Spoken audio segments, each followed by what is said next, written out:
अस्सलामु अलैकुम वरहमतुल्लाहि वबरकातुहू नहमदुहू व नुसल्ली व नुसल्लिमु अला रसूलिहिल करीम अम्मा बाद।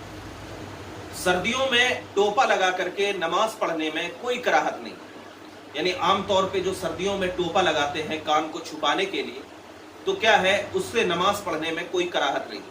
आम तौर पर यह शुबा इसलिए होता है कि टोपा जो है वो मुड़ा हुआ रहता है और कपड़े अगर मुड़े हुए हों तो नमाज पढ़ना मकरूह तहरीमी है।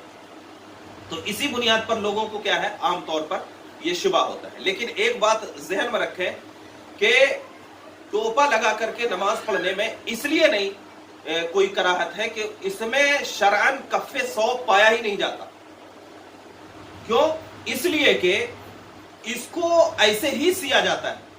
इसको क्या है, उसके सीने का अंदाज ही वो है जिसको आप मोड़ रहे हो, जिसको आप अपने से मोड़ रहे हो या खुद से मुड़ जा रही हो तो वो कफ़े सौब में है। लेकिन जिसकी शक्ल, जिसको नशो नुमाई यानी जिसका सिलना आम तौर पर वैसे हो तो उसमें क्या है, कफ़े सौब नहीं है। जैसा कि जिक्र किया जाता है, क्योंकि इस्लाह फिक़ह में जो कफ़े सौब का जो माना यह है, यानी फिक़ह की इस्तिलाह में कफ़े सौब का माना यह है कि आदत के खिलाफ कपड़ा मोड़कर पहना जाए, आदत के खिलाफ कपड़ा मोड़कर पहना जाए। जबकि यहां मोड़कर पहनना खिलाफ आदत नहीं है बल्कि आदत के मुताबिक है।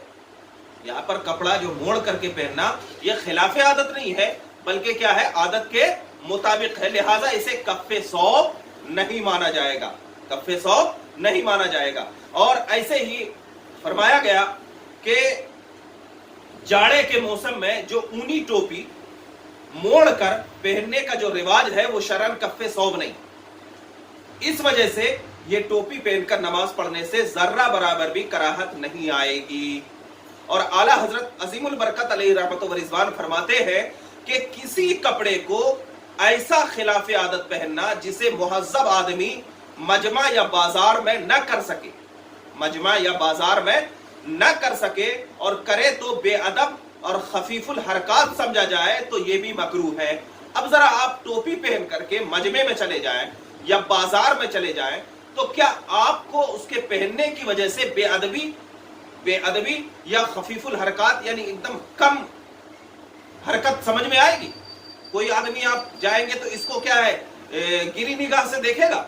बिल्कुल नहीं। वो सोचेगा कि ये तो इसी तरीके से बनाई जाती, इसी तरीके से बनाई जाती, तो लिहाजा इसे कफ़े सौब नहीं माना जाएगा।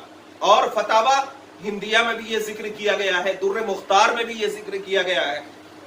लिहाजा सर्दी की जो टोपी जो होती है, स्वेटर होती है, जर्सी का निचला हिस्सा अंदर से मोड़ लेने से नमाज हो जाएगी, इसमें कोई हर्ज की बात नहीं है। आम तौर पर अगर हम सर्दियों के मौसम में भी जो क्या है, ये स्वेटर वगैरह को अंदर से अगर मोड़ लें, अंदर से अगर मोड़ लें या जैकेट वगैरह को भी अंदर से मोड़ लेते हैं तो इससे भी क्या है, नमाज में कोई फर्क नहीं पड़ेगा, नमाज हो जाएगी। ऐसे ही टोपा वगैरह भी पहन करके अगर नमाज पढ़ रहे हैं और अंदर से अगर मुड़ी हुई हो या बाहर से मुड़ी हुई हो, दोनों सूरत में नमाज पढ़ने में कोई कराहत